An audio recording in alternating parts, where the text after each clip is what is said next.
Kur'an kitapta Hazreti Aban İbni Abdullah rahmetullahi aleyhi beyan ediyorlar. Bizlerin diyor bir hemdivalımız diyor vefat etti. Vefat etti diyor.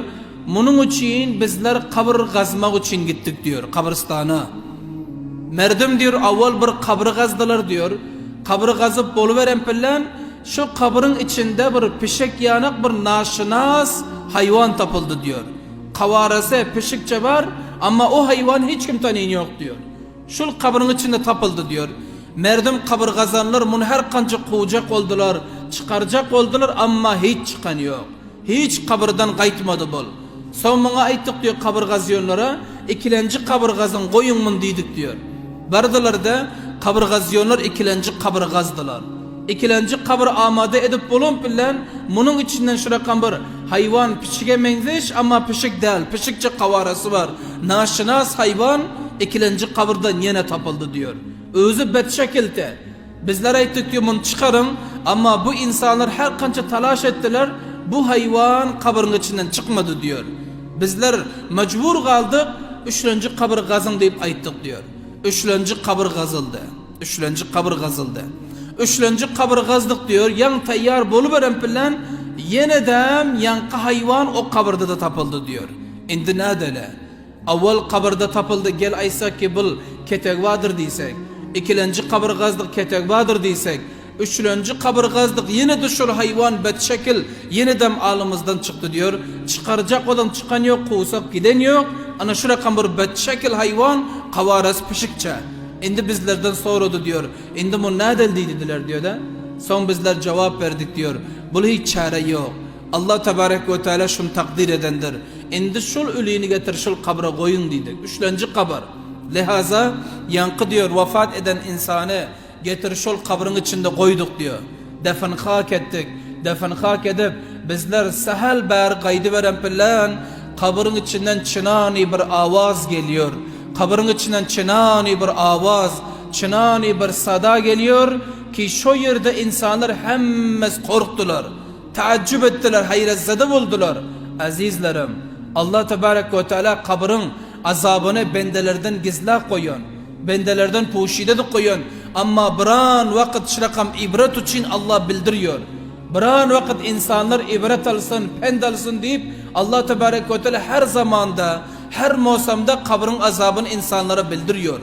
Peygamberimiz Aleyhisselatü Vesselam'ın zamanında hem bildiriyor te, sahabe-i kiramın zamanında da hem tabiinin zamanında da hem ötüküden insanların zamanında mana şu zamanda da bizlere Allah Tebarek ve Teala kabrın azabını bildiriyor ama görürü göz gerek, eşitleyen kulak, bileyen kalp gerek. On derk etmek gerek. Bu buzurgvar ediyor. Kabrın içinden çınani avaz geliyor. Çınani bir havulnak, çınani bir hatarnak. Bizler duru bilmedik diyor. Kabristan terk ettik geldik üyüne. Üyüne gelip bunun üyünden, bunun ahalisinden sorduk. Bunun hanevadesinden sorduk. Bu insan ki vefat etti, kabra göm kayttık. Bunun etyon harekatı nameti. Bu name iş ediyordu dünyada. Allah Tebarek ve Teala buna azap verdi deyip bizler sorduk diyor. Bunun ayalı cevap verdi diyor azizlerim. Bunun ayalı cevap verdi diyor. Ayeti diyor ki şul insan başka etyon işi yoktu. Ama bunun bir amel vardı hiç terk etmedi. Her kança aytıyorduk, her kança düşündürüyorduk ama bul onu terk etmedi ama her pillen cunup olsa gusül eden yoktu dedi. Her zaman cunup olsa gusül eden yoktu, hammam eden yoktu. Özünü cunupluktan paklan yoktu. Bir insan ilk özünü cunupluktan paklamasa, özünü paklap hifazet etmese, o insanın okuy namazan bulmuyor. İnsanın eden ibadetan bulmuyor. İnsan Allah'a bendelik edindiyse kabulün bulmuyor. İnsan ki cunup olsa zikredebilmiyor, Kur'an okuyabilmiyor, namaz okuyabilmiyor. Anında bunun ayalı etti ki şul cavanın etyon işinameti, şul etyon işe bu dünyada cunupluktan özün paklan yoktu. Gusül hammam eden yoktu. Elbette şuldur ki Allah Tebarek ve Teala kabirde bana azap verveti dediler. Azizlerim, ben aytım, insan dünyada biran işler ediyor, tövbe eden yok, pişeyman bulunuyor. Allah Tebarek ve Teala şu rakam azabı görkeziyor. Peygamberimiz Aleyhisselatü Vesselam bir gün gidip oturdular. Kança tane kabir vardı, gidip varıyordu. Peygamberimiz Aleyhisselatü Vesselam buradan durdular. Ashab so'radi, ya Rasululloh, nima gap dedilar? Payg'ambarimiz alayhissalatu vassalam aytdi, shul ikki dana qabring iyesine azab berilib o'ti dedi. Payg'ambarimizning so'zi bol. İki dana qabring iyesine azab berilib o'ti dedi. Gununuza gelyondur bunun berilib o'tining azabını eğer men aydasam nima ishdan kem deb. Gununuza kem görüner. Ol nima için azab berilib bu iki insana?